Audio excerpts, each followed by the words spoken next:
नमस्कार सभी को। आज हम करेंगे काव्य लक्षण के अंतर्गत पाश्चात्य काव्य शास्त्रियों ने जो काव्य के लक्षण बताए हैं वो कौन कौन से बताए हैं। तो पाश्चात्य काव्य शास्त्रियों के द्वारा जो काव्य के लक्षण प्रस्तुत किए गए उसको हम दो भागों में विभाजित कर सकते हैं। एक तो है वस्तुपरक जो कि काव्य के बाह्य पक्ष की ओर ज्यादा बल देते हैं, और दूसरे हैं जो काव्य के आत्म पक्ष की ओर ज्यादा बल देते हैं। तो प्रथम वर्ग में आ जाएंगे जैसे अरस्तु हैं, प्लूटो हैं, ड्राइडन, कार्लाइल, मैथ्यू अर्नोल्ड आदि, और जो दूसरा पक्ष है उसमें रोमांटिक काव्यधारा विचारधारा के कवि और आलोचक आ गए हैं, जैसे कि अपने वर्ड्सवर्थ हैं, शैले हैं, हंट हैं। तो ये सब जो हैं काव्य शास्त्रियों ने अपने अपने आधार पर काव्य के लक्षण बताए हैं।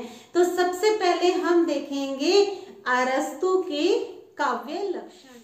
तो देखिए अरस्तु ने काव्य के कौन कौन से लक्षण बताए हैं। अरस्तु, poetry is the imitation of nature through the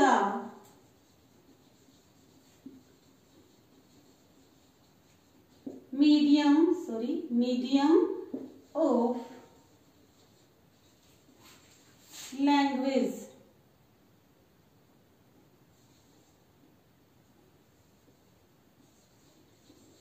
language। तो अरस्तु क्या कहना चाहते हैं कि poetry is the imitation of nature through the medium of language. अरस्तु क्या कहना चाहते हैं कि जो काव्य है वो भाषा के माध्यम से प्रकृति का अनुकरण है। तो अरस्तु इसमें क्या कहना चाह रहे हैं कि प्रकृति का अनुकरण। तो यह जो भाषा है, एक तो ये जो परिभाषा है एक तो अस्पष्ट है और अर्ध है।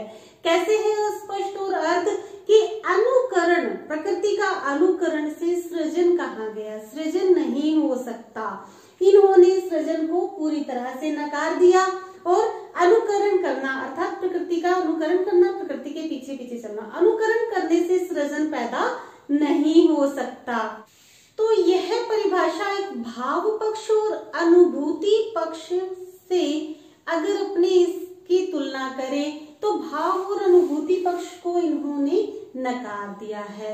तो इसकी उपेक्षा हुई है उसने भाव पक्ष और अनुभूति पक्ष के। तो यह काव्य की एक आदर्श परिभाषा, हम इसे नहीं मान सकते।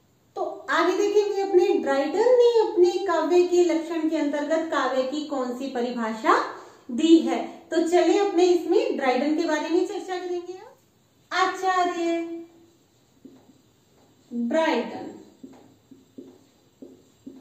ड्राइडन ने कहा है कि पोइट्री इज an articulate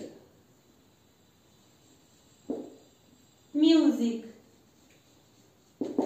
अर्थात पोइट्री जो है, कविता जो है वो एक स्पष्ट संगीत है, कि कविता जो है वो एक स्पष्ट संगीत है।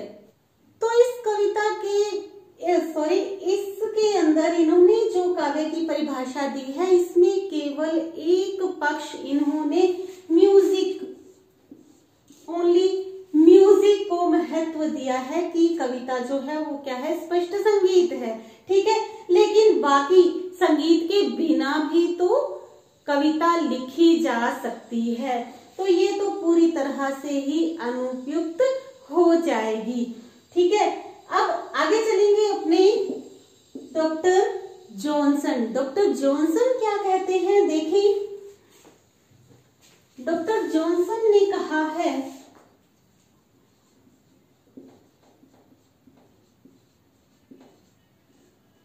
Poetry is metrical composition।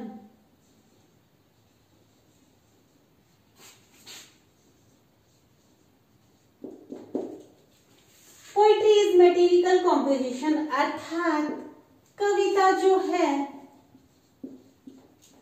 Chhandomayi वाणी है, छंदोमयी वाणी है।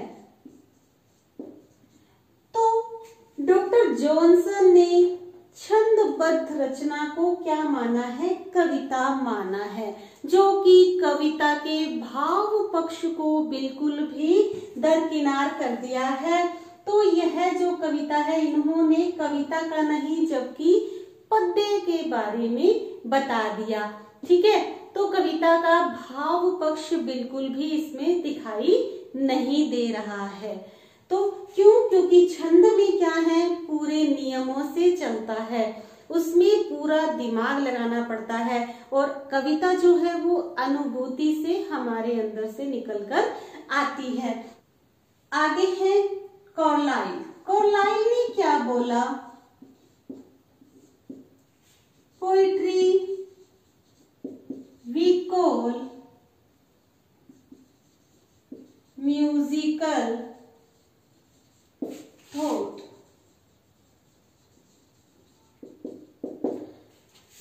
Poetry we call musical thought अर्थात काव्य क्या है? विचारपूर्ण संगीत है। तो कार्लाइल जी ने क्या किया है कि कविता के मतलब बुद्धि तत्व और संगीत तत्व दोनों को शामिल कर लिया है, लेकिन इन्होंने भाव पक्ष फिर छोड़ दिया। कविता का भाव पक्ष जो कि बेहद जरूरी है वो इन्होंने छोड़ दिया है। तो यह भी एक आदर्श नहीं कही जा सकती। वैसे आपको ये अच्छी तरह से याद कर लेनी है, क्योंकि कॉलेज लेक्चर में ये पूछी जाती हैं। ठीक है, आगे हम चलेंगे। Matthew Arnold. मैथ्यू अर्नोल्ड ने क्या परिभाषा दी है, देखेंगे। Poetry is the criticism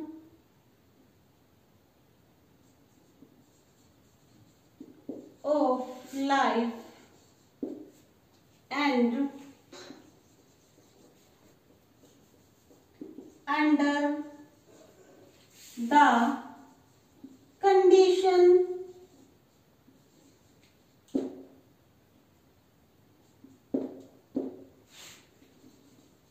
fixed for such a criticism of life by the laws of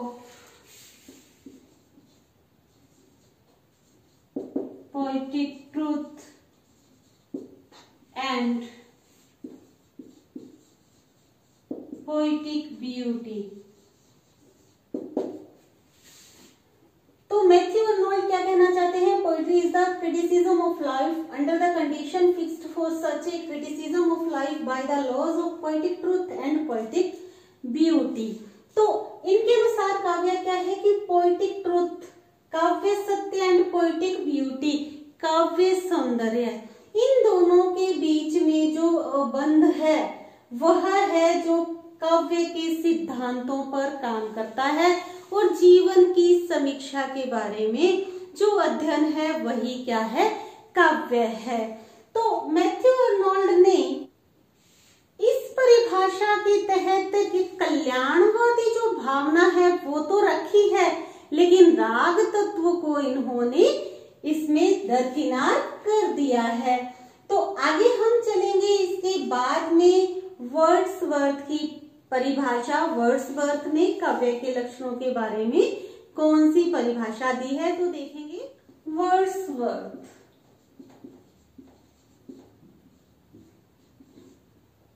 इन्होंने परिभाषा दी है, poetry is the spontaneous of powerful feelings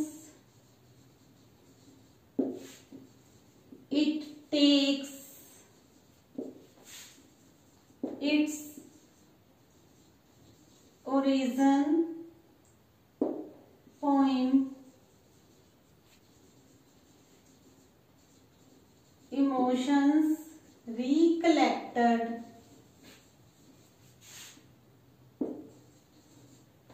in tranquility।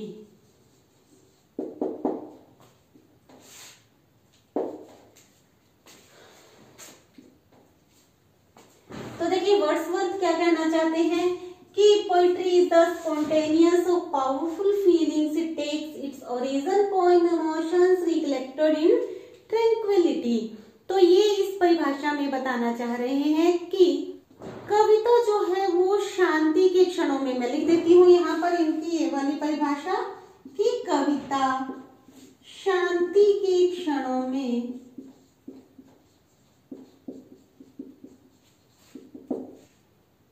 स्मरण किए हुए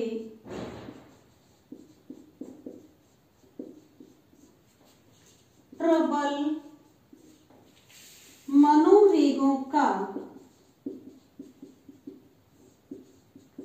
सहज उच्छलन है। ये कविता बहुत बार पेपरों में पूछी जा चुकी है। यह जो काव्य की परिभाषा है, जो काव्य के लक्षण वर्ड्सवर्थ जी ने दिए हैं, यह अत्यंत प्रभावशाली है और हर जगह पर उद्धृत भी की जाती है, लेकिन यह भी पूरी तरह से निर्दोष नहीं है। देखिए इसमें क्या कमी है कि इन्होंने कहा कविता शांति के क्षणों में स्मरण किए हुए प्रबल मनोवेगों का सहज उच्छलन है।